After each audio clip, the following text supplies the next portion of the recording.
Hello and welcome to another perfectly imperfect conversation for the Flourishing Education podcast. Today, I'm delighted to welcome my new guest, Dr. Ifeoma Samuel. Very warm welcome to the podcast, Ifeoma. Thank you. It's such an honor to be here in person, in court. Yes, it's so lovely. So, for the listeners, I'm going to ask, obviously, Ifeoma, my first question, or to everyone. I ask to everyone, but we've connected on LinkedIn, um, and I've been really moved. I mean, we'll talk about that in a minute, like how our connection unfolded. So we've already connected via LinkedIn, but never spoken in person. So could we start with the question I ask all of my guests, which is, who are you, where are you in the world, and what has been your journey in education so far? Okay. So hello, everybody. Thank you for tuning in. I did ask Fabian kindly, as much as possible, you would hear both of us talking, so if you hear us talking together, so it doesn't sound a bit awkward, like I'm hearing my own voice all the time. Anyway, that's just to ease you up. Ifeoma is a life lover. I like to describe myself as someone who appreciates life, nature. I love life itself and the opportunity to pour into life. I love education, which of course may be part of the reasons why we're connected, and I'm grateful for that connection. Where in the world am I? Right now, I'm talking to you from Lagos, Nigeria. That's where I am. I could be in 1,000 places. Okay, well, for right now, this meeting, that's where I am. My journey. So, Fabian, do you want to hear it? Are you ready for it? So, I started out being a veterinarian. That's my foundation. I started out, yeah. So, I practiced for a while. Remember, I said I love the nature scene. I love puppies. I love dogs. I love animals. I love plants as well. So it doesn't sound awkward. You can find me having a garden here and there. Right now, I'm currently growing quince palms. Currently growing that. Then we have local roots as well, local plants like beetle leaf, just local stuff, and love of life. So this season, that's where I am right now, Queen's Palm. Maybe it has to do with the season of life. I'm not sure my choice. I'm not sure why that choice. Over the years, I've had different plants, grow them or watch them grow, and it gives you a satisfaction, nourishing. That's where the education thing comes in. So I finished my my program as a veterinarian, served for a while, and then I serve in church. I was a teens teacher while back in church, far back many years ago. So that's where all this falling in love with teaching came in. By the way, my mom is a teacher. So it's not surprising. Okay. It's not surprising to find us tiptoeing towards that direction. My youngest sister as well, not practicing at the moment. She also is a teacher. The one following me as well, has that teaching thing to well, she's a lawyer. So we kind of have different professions. And so for me, it started with serving in the church. And the kids had a competition. They've never won anything in their lives. And I'm a go-getter. I love, if I want something, I like to work towards it. Okay. It makes me happy that, okay, I was able to achieve this. So the kids had that competition, and I was serving, and nobody, kids can be really busy, and managing teenagers can be, can be overwhelming. But I was still young. I'm like, okay, I'm full of energy. Let's do this thing. So I was coming every day to church. Yes, I had a job quite all right, but I had to pour in. I saw it. You could not, for the life of me, you could not give up on that spark, that sparkle in their eyes, like they're lit up, they're energized, they're full of life, and they want to go get it, want to go for the competition. So they went for the first level, went for the regionals, went for the state level, and guess what? They won at the national level. Amazing. One time. First entry into, let's go get this Bible quiz thing done, and then we'll call. And then that process, I was also mentoring them. At some point, you see them melt down in disbelief or doubt. Are we going to get it? Like, yes, you're going to get it. And then when we got that competition and came to church, my pastor said something. His name is Ojika. He said something, and I will never forget it. And he said, it takes a winner to produce a winner. So that mantra just stuck on my head. I'm like, that's true. This is a part of me I have not uncovered. To make winners out of other people, to give myself up for kids. And that changed my perception of success. And I said to myself that, okay, what will make me 10 years from now? That was about, I don't know, maybe close to 20 years ago. What will make me 10 years from now be happy, truly happy? I'm like, well, if I have people from wherever, come up to me and say, because you did what you did, my life got better. I got transformed. That became my one-time goal, like in life. Right now, I get to teach. I see that as an honor and a privilege. I get to teach, I get to mentor 7 days in a week.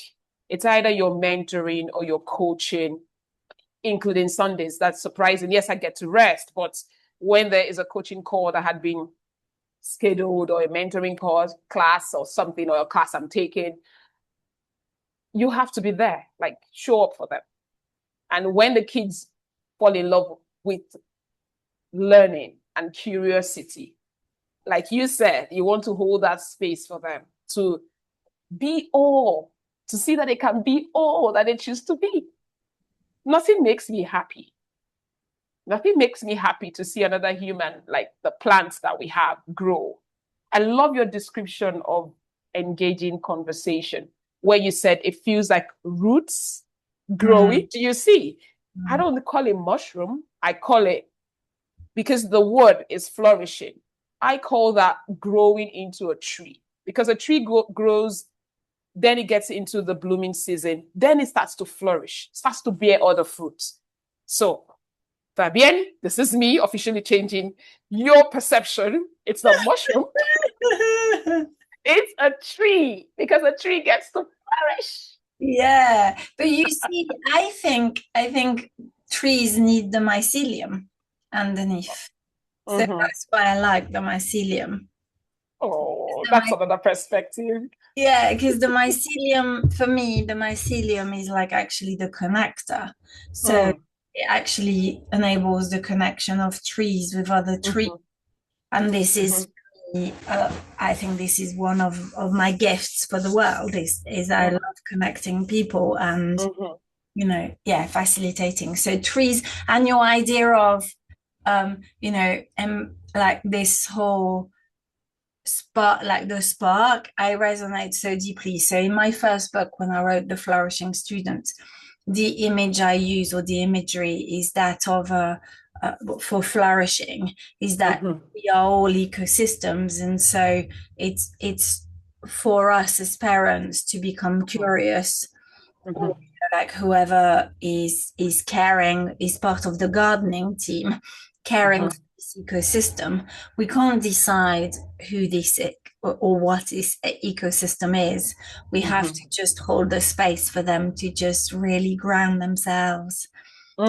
Knowledge, safe and secure in the knowledge of this is who I am, and then they'll grow into this sort of beautiful ecosystem that, like you've beautifully described, is so grounded in their self-understanding that you can actually then give to the world and the planet, right? Like the fruit that you were meant to give to the world.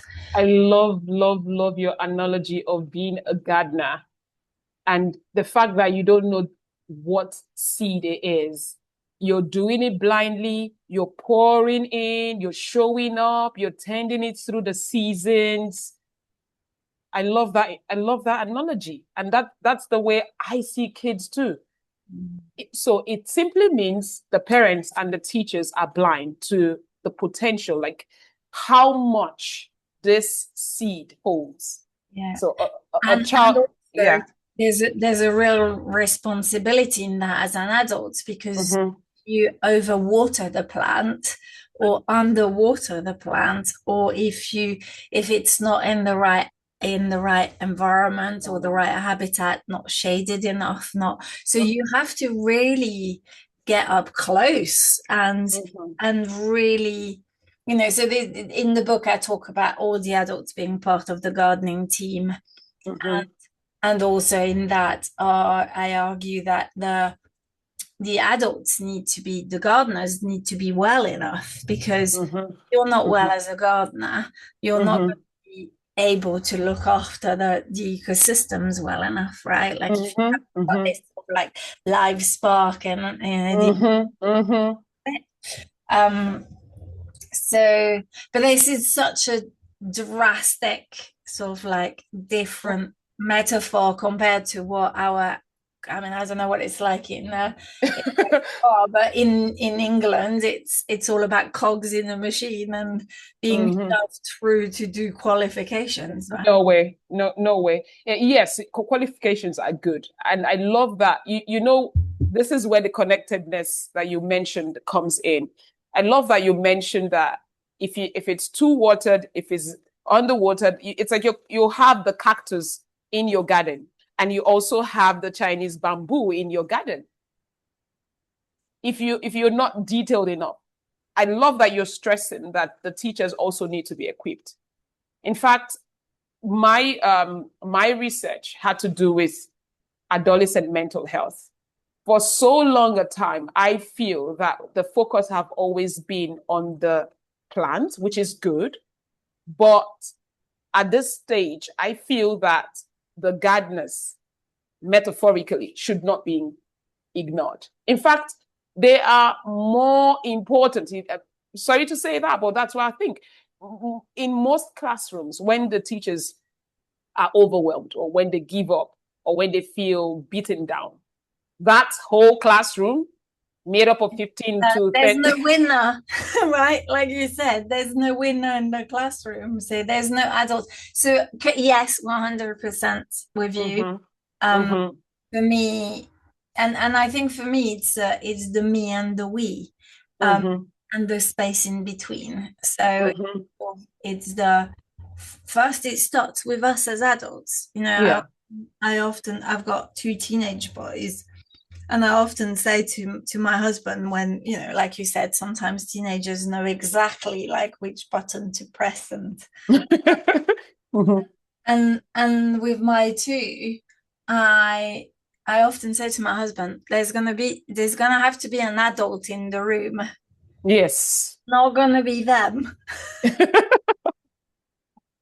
And there's something I've come to realize, even with the research. Maybe because I get that question, that question all the time, like what has shifted? What has shifted? The classroom has shifted over the years. We don't have the same set of kids that we used to have from years before. Over the last couple of years, we have seen this change, and the change is uncomfortable. Most of us are not ready for it, or we're not prepared for it. In fact, I feel that the educational system, the training institute for the teachers, also the curriculum needs to be updated. The manual is broken because we're not ready for this generation. And someone said, They're refusing to be shoved through the whole that sort of machine. yeah. And I'll go with my two, because they're the two ecosystems I'm the closest to. Mm-hmm. They definitely are saying that hole's not made for me, and I am not shoving myself through it, Mm-hmm.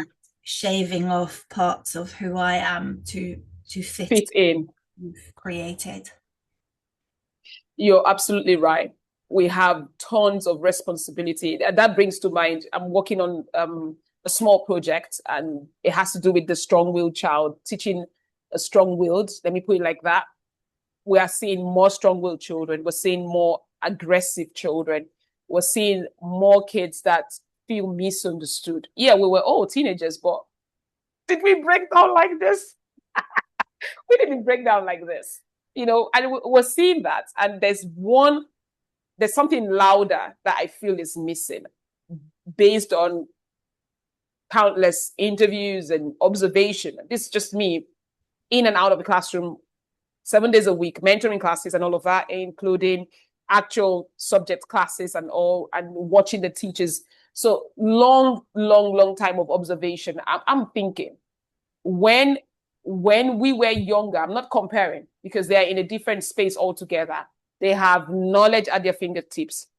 Okay. They have information on the go. And that information can somewhat feel isolating because of the attention. You want to know what's happening here. You want to see the latest dance, blah, blah, blah, trends and fashion, things that kids their age are interested in. But I'm worried for other things. Because if you have a deeper purpose, you have something that keeps you awake, you won't have so much identity issues that we have. That's what I'm thinking. Okay, I'm sure other educationists from around the world listening to your program might weigh in. Kids need a mentor, strong role modeling. Parents are not exactly doing it. Are they failing? Yes. Are parents failing? Yes, absolutely. Society failing? Yes. Because there is no strong role modeling system like we had it far back. Like you're looking forward to an adult in your family and you're like, oh, I want to be like Auntie Fabian. I love that she gets to talk to countless number of people. She's traveling the world because technically you're traveling the world. You're speaking to me. You know what it means to show up, to be committed. You understand the principle of discipline and time and responsibility and accountability and pouring in and giving back. There's a disconnect. They don't understand it. It's more like a selfish world we're living in right now. I don't blame the kids. We failed. If aunties and uncles were doing their responsibilities, if mom and dad and grandma and all of us not living lives like you go find your own life. You just go and explore without a guide, without, okay, you're free to do whatever you want to do, but you would not escape from the consequences. Nobody's saying anything about consequences. Nobody's saying anything about discipline. So a teacher comes into the classroom and you're having kids from different worlds. Some of them are immigrants. Some of them are from dysfunctional homes. And then you have a few of them from wholesome homes. You have this mix. Yes, we can't sort the children out on that note, no. But the behavior is mixing. Chaos is starting. Because some people feel, I can bully you because I feel I am. You see all sorts among the lot. As little as 4 years, 5 years, you're starting to see these changes. Wait till they get into adolescence, then your heart will be broken. I read the news of kids literally fighting themselves to death. I'm sure you've heard countless of those news. Bullying situation gone bad, fights among teen girls go bad, and then somebody dies afterwards. I don't want to be the bearer of bad news, but it's becoming way too frequent. Having accidents, kids don't know how to negotiate, be happy for somebody else. Well, again, I ask myself, is it their fault? Are we leading by example? Well, I think the thing is we've created a world that is hyper-individualistic anyway. So we're hyper-focused on me, myself, and I. Because it's the principle of the capitalist neoliberal world. The capitalist neoliberal world wants to be like what you described to me exactly what it's been set out to do, which is hyper-individualistic, narrative, based on the idea that is completely false if you look at nature. Yeah. Darwinian, survival of the fittest, and Okay. and it's also based on the fact that we have, like, our communities. I mean, again, like, I'll talk about what I know here, which is England, to some extent France. Communities have been completely destroyed, so we don't have it's hyper individualization. And it serves a purpose, because in that sense, like the phone, like you were describing, looking at the phone, hyper individualizing, when it's not grounded, when it's grounded in things that, I don't know who I am and I don't know what I stand for, which I guess like what you were saying about having a purpose. And I do. Yeah. Like let me add extra words. Seeing yourself as a god, whatever you like, self-pleasing, idolization or adoration. What word would I use? It's so bad that the principle of interdependence blows out. Like you mentioned, I like the fact that we're using ecosystems throughout the conversation that we've had so far.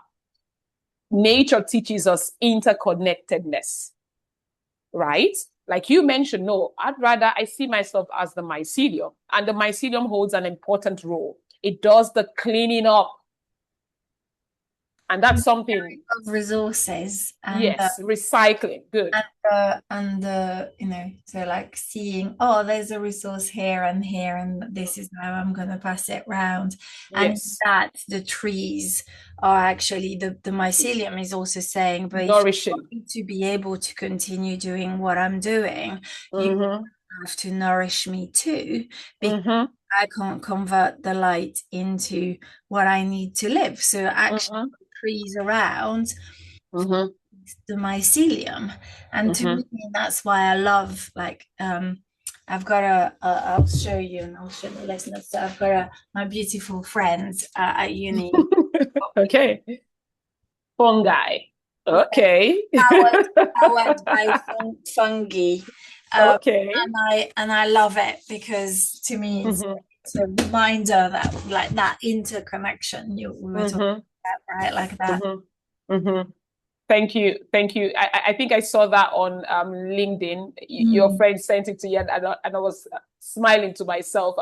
The little things that make us human. So many, like you said, it's shallow. It's not grounded. It's false, and it's false. But the kids don't know it. No. The young adults and then the adults do not know down the line, okay, predictively down the line, this is going to be a total collapse of societies. It's like we're watching one of these wild utopian movies now. We're watching it come to life. Honestly, you're watching the movies, and who scripted this? Now I'm asking, who scripted this? I was talking to you about my daughter before we jumped on the actual recording, and I said, we get to learn from the young people too. If we listen long enough, the silence, the talking in between, we're processing our thoughts, we are listening more, we're guiding and shifting and expanding. So there's something I get to do with my young daughter. My son, on the other hand, he's a young man already. He doesn't, not much of a conversation now. Seeing men and women are kind of different. So she is more analytical. Okay, we get to play chess together, and we're having conversations, and we're analyzing, because we get to read stories.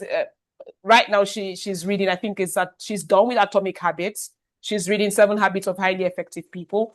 We're analyzing. We read novels. We watch movies together, and then we analyze, because she has that theme of behavior. Those are fringe moments I don't play around with. Oh, mom, it's movie time, because she's the movie person. She's the, let me learn something new, stories. She's that artistic expression thing. So you have to go out of your shell and listen. Now, that's me for this young person. In the classroom, same. You get to teach a child maybe how to do some writing, because I love writing. I do that. Stories and novels and poems, whatever drops in my soul, I get to write. One of the ways that I spark curiosity and help the child understand the depth of purpose is during maybe an English class or literature where you're analyzing stuff. Oh, why did this person? You're asking the why questions, not just the how. And then you're asking, how does this, or why does it have any meaning? Do you find any connection? You read a Macbeth, do you find any connection between Macbeth and yourself, or the Lady Macbeth? When you read a Frankenstein, you're asking questions, and then you're relating it to the real world, because some of these things are metaphorical. So one of the ways I get to spark inspiration, and that's what we get to do in Bryanston Academy. I didn't even mention we have a team, a team of teachers, which I'll come to, holding a space for teachers too. Is you're not asking a child to do something that you are not doing. So to spark the literacy level, if you agree with me, it has gone nosedive. So in the classroom, what we do is you're writing. I'm also writing. You get to read my story when you finish your story. It's always fun because they want to read the teacher's story. So it's like a competition. You're putting that little bit of competition. Okay, get to do some writing. And then you never know, maybe somebody's going to jump at you like a character jumping at you from behind. And then you love it. And then you see the children and say, "Yeah, I want to read your story." And then make sure you've dotted your I's, you check your punctuation, you check your sentence starters. You're putting in all that. It has to be a good story, else no story for you. And then the kids you're getting motivated. Something else that is lacking among young people, motivation. The right kind of motivation. The motivation that sparks life, that is life-giving, all tied to purpose. Because right now they're asking questions. Who am I? At this stage of life, most adolescents would ask, who exactly identity? And I always say, in the process of serving, I'm intentional about, I remember when my kids were really young, we'd go to orphanage, the orphanages, or they see me where I'm speaking, I'm serving. Up till now, till date, we have programs for young people yearly. We do that yearly. The kids see you serving. My kids see me as a parent. That's my responsibility. They see me doing it. There are so many lessons they learn in the process of watching you do. Not just yabba, yabba, yabba, not just talking. The kids are watching how we resolve issues in the house. They are listening with their heart. And listening with the heart, more powerful than just listening to you talk. The heart of the conversation. Yeah. To me, I would call that embodiment. It's because it's easy. What you said, the yadi yadi. My two always say to me, "Mum, I'm hearing this, I'm seeing this. It could be both. So which one is it?" And when there's a disconnect, then there's a trouble. And this, and then I mirror back the same. Like if I'm hearing this and I see this, which one is it? Because the thing is, I come from the two countries, like the Euro-patriarchal societies. Well, I lived in three, in fact, because obviously I'm very European. So France, England, and Spain are the three countries I've lived. So very Euro-patriarchal, colonialist in their approaches and the way they have their views. And there is a real, certainly, I grew up with a focus. You were saying about your heart. I was taught how to use my head. And my favorite author at the minute is Audre Lorde. and a lot of her writing. So because of her poetry, really like Resonates. it resonates. And I haven't got it here, but she in her that she's got one of her poems where she says, literally, I've underlined it because she says, the white fathers have taught us, I think, therefore I am. And then she says, the black mother has taught me, I feel, therefore I can be free. On the head. And I see the heart. And I was like, oh, yes. You see, for me, what she does is she connects the mind and the body through the heart, in a way that I never encountered that before. But that's the disconnect. That's something else. And then that brings me to the focus on teachers. The kindness is gone. There's this decent, the kids are so, sometimes it feels like they're so unruly. That kindness starts to fade out in the classroom. It's unknowingly, it's like a desensitization that is going on. And the teacher will ask themselves or herself and say, why am I going to go? Yeah, I'm here, right? Quite all right. I'm just going to show up for the kids that respect me or kids that listen. Then you have some children fall behind. It's not about the academics. Academics are like we said, it's like a machine. You just chunk it in, chunk it out. Not the machine structure. The reason we have more adults that seem their choices, leadership, and things generally seem to be off bits, like out of order, out of. Look at the leaders we currently have. I mean, what exactly role models are they? That's what I'm saying, because now we'll want you see the whole chunking and pushing them along through the machine. There is no heart to it. Let me say something. I look at Africa, for instance. I look at where we are at and how much potential that we have and how we cripple ourselves with, like you say, in the head, they're thinking, no, let me just grab for myself, my family, my. Yeah. And I was having a conversation, like I always tell young people whenever we're having this mentoring sessions and we're having whole programs, I say we're pouring in value. It's either you're pouring in value or you're depleting.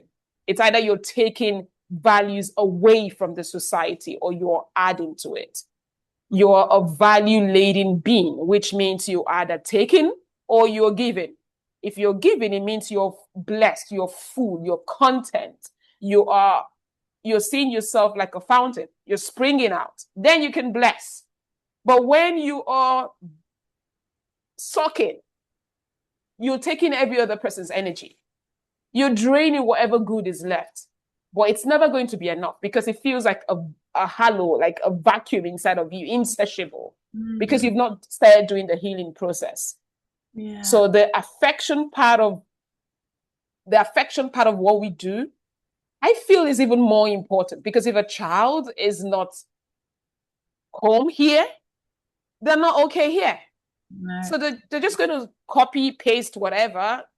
Yeah. You said this, I give it back to you. AI, like using AI and using like not using their critical thinking and their no more because the prefrontal cortex, so one of the things that Audre Lorde doesn't say, she doesn't say don't use your head. She just says don't go there first. Like there's actually deep down, there's like it's back to what we were saying, right? If we're not rooted first in the knowledge of who am I, and if we don't feel first, right, then we can't be free, because you're just like constantly being taken by all of those emotions and feelings. Let me make you smile. Yeah. if you want to teach a child to be affectionate, what would you do? I give my kids responsibility. See the plants theme? The plants theme? Take care of that plant. Mm. You see, it will teach a child to watch something grow. You wouldn't want it to be cut down. Exactly. And then the joy. The pineapple. There was a season it was all pineapples in my garden. So I'm like, the pineapples. Oh my goodness, Mom, this is how you the whole scene. My son is the energy head. I want you to get things done. He's more of mechanics. You allow the mechanics kind of person to thrive because everything around running electronics, technology, get the car done. This at a young age, he learned how to do most of those things. Amazing. But you know what I'm hearing and what you're sharing is what I also deeply believe is that if we so when I first became a mum, I often, you know, so I used to believe I was in control, I was in charge, you know, because obviously that's what the I was taught. I believe thinking, and you have to control, because what you were talking about is like that chaos. I think we humans are really afraid of chaos, and actually, nature is quite chaotic in a way. If you look at how things grow and things, so I don't think it's an either or. I think it's a dance between that chaos and order, like, right? If you want chaos, if you have chaos, you have order. It's in this dualistic world. A perfect blend, and then we all find balance, because when there's no chaos, then the quiet becomes too quiet and becomes boring and becomes mundane and because exactly. So like it's a dance, right? Like it's a flow and dance. And for me, what I realized, and you know, like my eldest is 18 and he's driving now, and I often say to him, I've got control issues because I really want control, like I'm really scared, and I'm the only one who's scared. So why am I doing that to myself, right? There's no point. He's passed his driving license, fine. Wow. Yeah. So yes, exactly, great. But the you know, so back to the analogy as a mum, now what I realize is that actually my gift as a mum was to provide the space for them to grow. Like when they were little in my stomach, and then they came out, and then you hold the space. And you know, in the same way that when you start planting your seeds, you give them a little container for your, and you expand the container and expand, right? But really, as the gardeners, we're not doing anything to the plant. The plant is doing its thing. But it's growing. It's doing its growing. And all we're doing is we're holding the space for that plant to ground itself first. And in fact, it's so beautiful, right? Like this is why I'm like you. I'm a lover of life and nature in particular, you know, and these beautiful planets. Because if you look at a seed, what does it do? It cracks, cracks open, and then plants its roots, and then shoots up. Shoots. That's true, and that's the whole seed and children is a perfect analogy, perfect one. And you know, the children teach us more. I always say to the teachers, whenever we're having training sessions or we go out to train other schools, I always say, find yourself falling in love. Every day would be different. You will come all prepared. We're all used to it. Every day will be different, including that one kid or two kids that make your hair, you know, stand. Including those kids, if they don't come to class, you will miss them. Let me tell you, there's some experiences I've had that brought tears to my eyes. There's this one. Let me talk about the secondary or the high school situation, because I have primary, I have secondary experiences. And that lady, there's a small girl now she's a lady. she came to our school then. I think she was about 13-ish or so. I didn't know most of her background. Later on, I just knew she had this huge gap when it came to English, when it came to her writing. But she was really curious. She wanted to learn. I took interest. I'm like, okay, come. Let me see what I can do to bring you up to speed, because I'm teaching you science and then a few other things I get to teach the kids. And I'm like, okay, come. Let me find out what's really, did you not go through primary? Do you not understand? Because you need to understand that gap correctly. Like you said, you don't want to overwater, you don't want to underwater. And she said, I didn't know she was an orphan. I didn't know she was a war survivor from a neighboring country. I didn't know that. I'm like, okay, now she's with a family that adopted her family, and they are, taking care of her academics and all of that. My teaching, my perspective changed. Now you're coming from, not only does she need academic feeding, she also needs reassurance. And I said, what's your one goal? What is the one thing that you will do now that will make you exceedingly happy? She's like, that one kid that does excellently well in class? I'm like, yeah, I want to beat him. I'm like, you want to beat him? Okay, that's something. We can do it. We can do it. You wouldn't believe it. She did the national test just before they go into high school. There's a national test exam that they do. She actually did. She had lots of A's. She actually did. She did it. Then I've left that school. I've moved on. Sometime last year, she comes to my YouTube channel and she dropped a message on one of my videos and she said, thank you. I never forgot all of the advice and all of the things that you did far back then. I never forget them. I never forgot them. I still hold on to them. Remember what I said about the one thing that makes people ask, how can you go from medical world into now you're teaching? I said, I never told you that. I went from the whole veterinary medicine, qualified, served, worked as a veterinarian for a while, moved into public health. That's where I am. Started teaching, got all my licenses for teaching. Right now, adolescent mental health, I niche down because that's where the problem is. That's where I want to serve. I want to listen to their heart. They're not all sick upstairs. That's not the whole point of mental health. No, it's about the emotional wellness. We concentrate on the quantitative part of education and minimize the effect of the qualitative, which is the nuances, the things that are not said, the unspoken, the silence, the silent looks, the withdrawals. So let's start with qualitative, bring it up to quantitative. That approach has worked.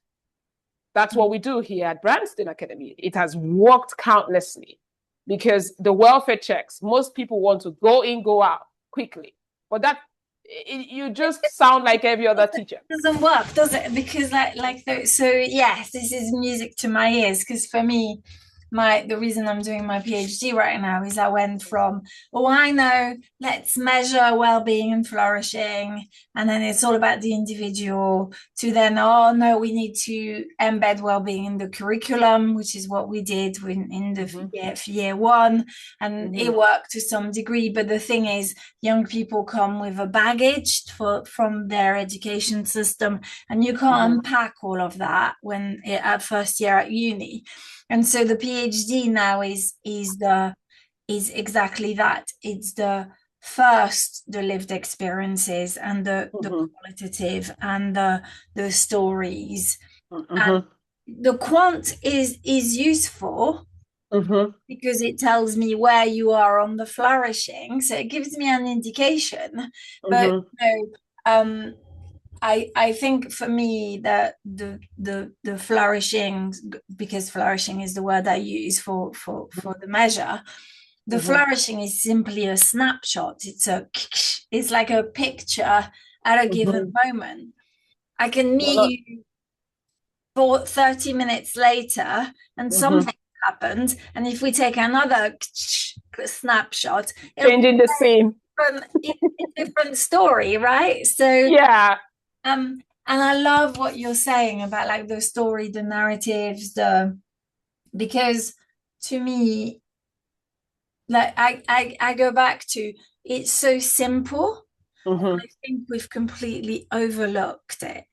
And It is. we've created, I mean, I don't know what it's like in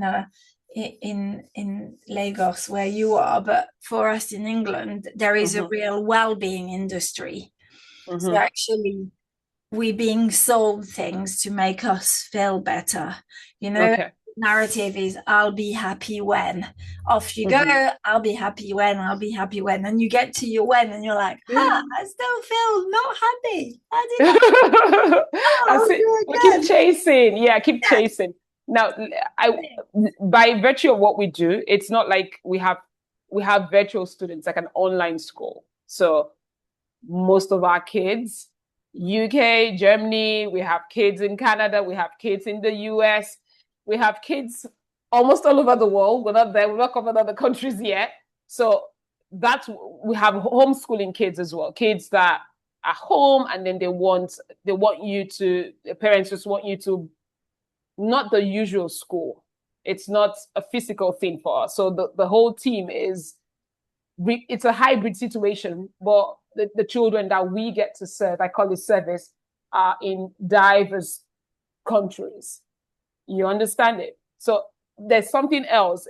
When you were speaking, my research, I kind of, children are traumatized by teachers as well. That's a part that we often overlook. How? Solving problems. Sometimes it would be like, oh, maybe she is getting a meltdown, she is this, but we're causing a lot of trauma in the educational system. I'm talking as an educationist. If I start a training, I like to check on the teacher's wellness. I like to start from the place of the teacher. Do you have a quiet room where they can ease out during the day? Do you have a quiet room? Collaboration really matters to me. If you're not feeling so okay and you feel your mood, your internal is chaotic, so that you don't blow out on the wrong people, please. Oh, yeah, exactly. Have another teacher hold forth for you and then you go ease out. Is your nervous system regulated, right? Exactly. Yeah. Because that is important. There's a lot of life is happening too quickly.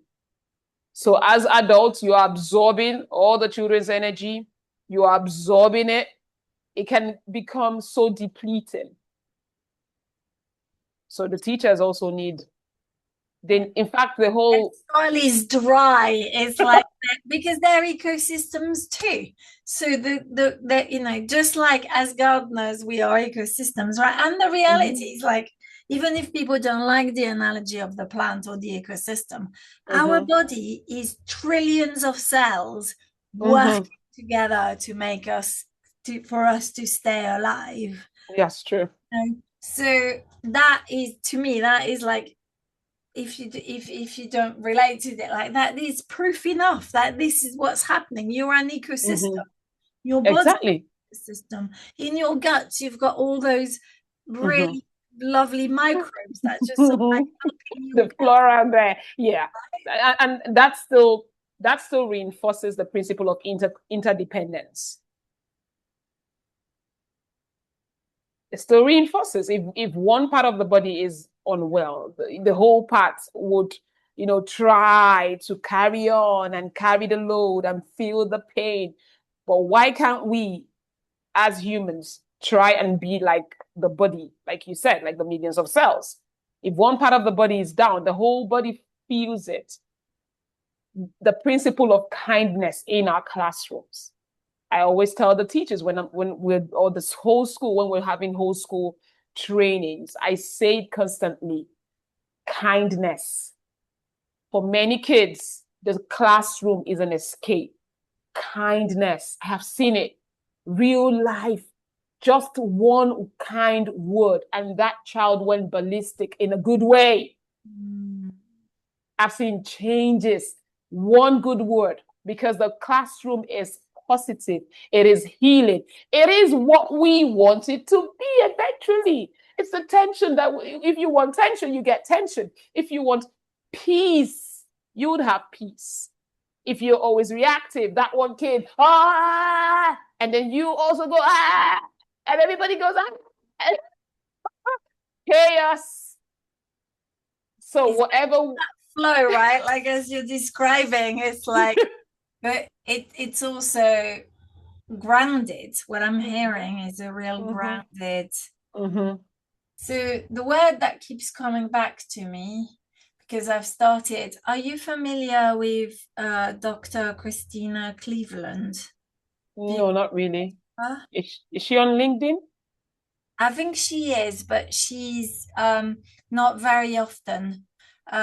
She's a theologian and a social psychologist. And I've started I discovered her work about 3 weeks ago.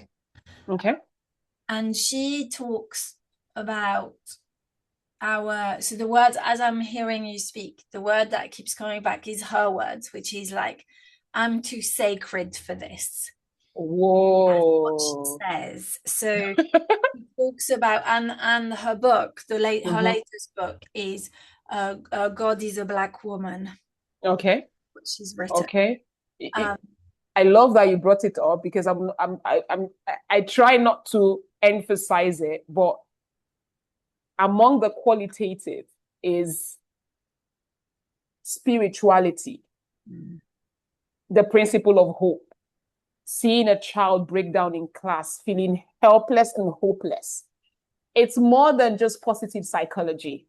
Well, positive psychology is asking you to focus on the positive. It's not. But the negative also matters, because if you don't know whether my culture in my tribe will have a proverb that says, if you don't know when the rain started to beat you, how are you going to know when you lost your towel or when you lost your umbrella? Well, how are you going to find it? Because the rain has been beating you for a while. Why not go back to the place where it started from? Which means we also need the chaos. Back to what you said. In between the chaos and the dance, there is a space for hope, for resilience. We're seeing more children wanting to commit suicide, being suicidal. They're being suicidal because hopelessness. Positive psychology would not get you out of that space of depression, anxiety. No, it's having a deep-seated hope, identity. This is who I am. I can grow out of this. I can overcome. I just need to put in the work, because there's still a place. I love that she's saying God is a Black woman, because yes, the Black woman has a survival. I'm sure in between what she's going to say will be survival. The part that there is grit and there's grace. You bite on deep like a bear, like what's that dog? Like the pit bull, and you're latching on and you're refusing to give up on that one kid. I have seen parents abandoning kids and saying, no, this one, I'm not going to put in any more work. He is finished. And I'm saying, no, he's not finished. Bring that child to me. He's not finished. The only person that is finished is the one that lies in the grave. He's not finished. Now, because we give up too quickly on the runts, let me call them like we call the dogs, like lots of puppies. And we say this one is the runt. That runt, eventually, if you give it, like they said, the right environment, it gets bigger and stronger. Yeah. And they do the underdog. They do the big comeback. And then that means we need to make the kids believe enough in the big comeback, because nobody expected you to succeed. So nobody's going to come attack you, because they weren't expecting you to have this flourishing in you. Well, your flourishing was already there. It's just that you've beautifully, so I love how we've connected Dr. Christina Cleveland's and your beautiful work, because I'm going to look for Cleveland. I'm writing it down. Yeah. So that is a Black woman. Yeah, so her book is called God is a Black Woman. And basically she used to be she was raised by evangelists, like her parents were real sort of like evangelists, and she's just pulled away from that, extracted herself from. So she talks about what white male God and what that done. So like in effect linked to the colonization, or you know what Professor Andreotti calls our neurocolonization and what it's done to us, right? It's all linked to that. But she says, which echoes what you've said for me, is that we are all born sacred and like with this beauty, like and there's a video. I'll ping you the link if you want. Okay, please do. She gets really emotional and she says, the way I was raised, it took me 30 years to look at myself in my mirror and suddenly see my beauty, my divine beauty that I didn't see before. Why did I not see it? And what I'm hearing and what you're sharing is that literally, you know, the being a pit bull and like hanging on and going, no, like I'm not gonna let you go. To me, that's my drive too, because I'm like, we're not seeing the sacredness of, and it's not just the children, it's also the parents, it's also the teachers. We are all sacred beings, just that we don't know it or we don't recognize it. And what you're saying is correct. There's one word that popped in my heart where you're saying that, and you mentioned parents and you mentioned sacred. The word is honor. Because you are sacred, I honor you, you honor me. Self-respect. I had one parent come in and she was like, oh, my kid, this was happening to her, that. Trying to vilify every other child, make every other child in the classroom a villain, and then your child is the angel. And I said to her, I said, so you're advising us to isolate your child? Is that what you want to advise us to do? And she's like, no, that's not what I mean. I said, hold on, young woman, just hold on. This is what goes on. You're teaching everything you're saying to your child. Your child is bringing it, like you said, embodiment. Your child is carrying all of it, sharing, talking to all her classmates too. So you're not only teaching your child, you're teaching all the other kids in that classroom. And she's like, she was taking her back. I'm like, no, hold on, I'm coming. You're busy telling her. You see where the bullying comes in. You're busy tutoring your child how to be standoffish, how to be this. And then when this other kid comes, you do this. You're busy coaching. When the repercussion comes, you better be ready to take it all in because you sowed that seed. That child did not have that seed. And she's like, I didn't mean it that way. I'm like, I'm telling you what goes on in the classroom. You are tutoring, like you said, were sacred beings. I honor you. If you gave me my honor, if you told your child, be kind, if there's something that, if you feel disrespected, talk about it there and then. I feel disrespected. Say the word, I feel disrespected. Please don't do this again. And the other kid knows how to take a no, because most kids don't know how to take a no. And the other kid, I honor you. Oh, I'm sorry. It doesn't make you less a human. Just say the sorry. Just say sorry and repair. And as you go, right? And exactly. Going forward, please don't do it again, because sorry comes with you honoring your word. Because the word honor, let me say it again. Let me expound further. When we're having sessions with teenagers, I always say the word honor, you honor yourself, you honor other people, and then you honor your God, right? Because the spirituality actually is the fabric, the core, the spinal cord. Everything we're doing is mechanics. The spinal cord, that's your spirituality. So you hold your spirituality, because if it snaps, you know what happens when it snaps. So the place of honor is what I say I'm going to do. If I say I'm sorry, I walk towards it. So I'm honoring myself means in those, when we're younger, we're told that your word is your honor. We're told that. Unfortunately, that has gone with the wind. But really, nature understands the power of what we say and honor, which brings me to one word a day, one kind word a day in your classroom, because nature understands the power of the words. The plants understand the power of what we say. So one kind word. So instead of saying you, and then I'm going ballistic or cutting off your head, you're saying, I see this part of you. I know you want to express yourself, but there's a way to do it. People get positively persuaded to go with what you're saying. There's no need to be rude. There's no need to be. We have kids like that. So that word sacred is loud. I'm writing it down right now. As we speak, there's some things that after our call, I'm going to come back and say, do you know this thing you said? This is amazing. Thank you. So that leads me beautifully to the one last question I wanted to ask you. Okay. Which is, for you, what's one thing that you're taking away or that you want to leave us with? One thing I'm taking away, like I just said, sacred. I'm going to take that away because it's everything that it kind of fits into, that word fits into everything that I believe life is about. I'm a life lover, okay? Love of life. I love that things prosper and flourish and grow and nourish. All the words connected to life given. So sacred does a number. I actually wrote it down, and then I wrote the word honor.